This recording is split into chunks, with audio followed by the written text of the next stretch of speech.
Assalamualaikum warahmatullahi taala wabarakatuh. Diharapkan murid-murid telah bersedia dengan buku teks Bahasa Melayu Jilid 2, Kolam Ikan Sepat, muka surat 60.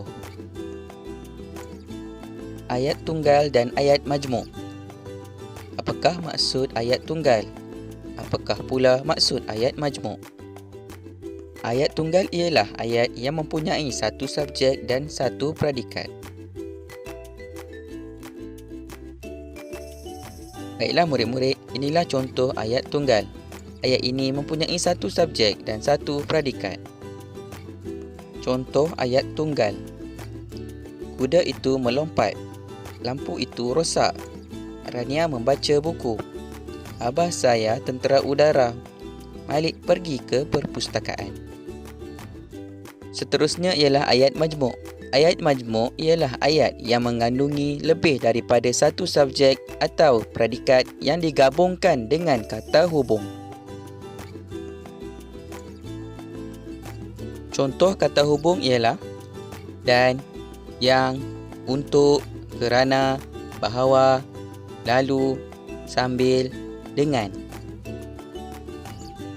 Mari kita lihat contoh ayat majmuk. Kuda itu melompat untuk menyeberangi parit.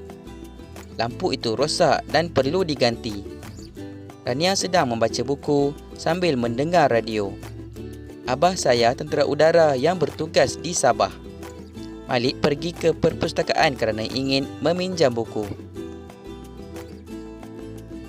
Baiklah murid-murid, aktiviti pada hari ini ialah membina ayat tunggal dan ayat majmuk berdasarkan gambar. Mari kita lihat gambar dengan lebih dekat lagi. Kolam ikan sepat. Terdapat 6 keping gambar. Gambar pertama menunjukkan seorang budak sedang melepaskan ikan ke dalam kolam. Gambar yang kedua menunjukkan budak lelaki tersebut dan seorang lelaki sedang memberi ikan makan. Terdapat perkataan dan di bawah gambar tersebut. Dan ialah kata hubung.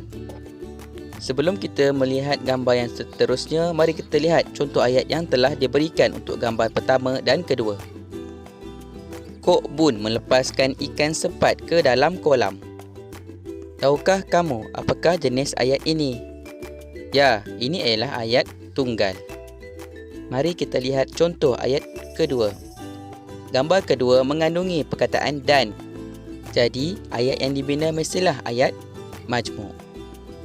Kok Bun dan ayahnya menabur makanan ikan di tepi kolam pada waktu petang. Mari kita lihat gambar yang ketiga. Berdasarkan gambar yang ketiga, kita boleh lihat Kok Bun sedang memotong rumput. Dia memotong rumput menggunakan sabit. Di bawah gambar tersebut terdapat ruang kosong untuk kita isikan dengan kata hubung yang sesuai.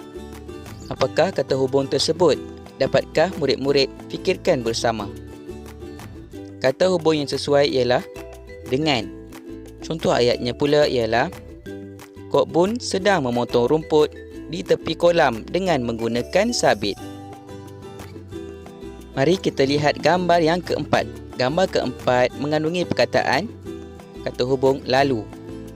Contoh ayatnya ialah Kok Bun menangkap ikan menggunakan jaring lalu memasukkannya ke dalam bekas. Gambar yang keempat.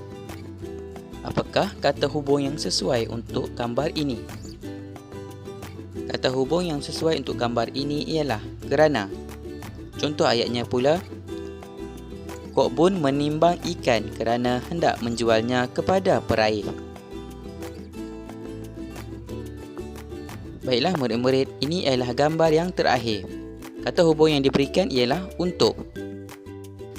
Di dalam gambar ini, Kok Bun menyerahkan wang kepada ibunya. Di dalam fikirannya, memikirkan tentang bank. Contoh ayat yang sesuai ialah Kok Bun menyerahkan wang kepada ibunya untuk disimpan di bank.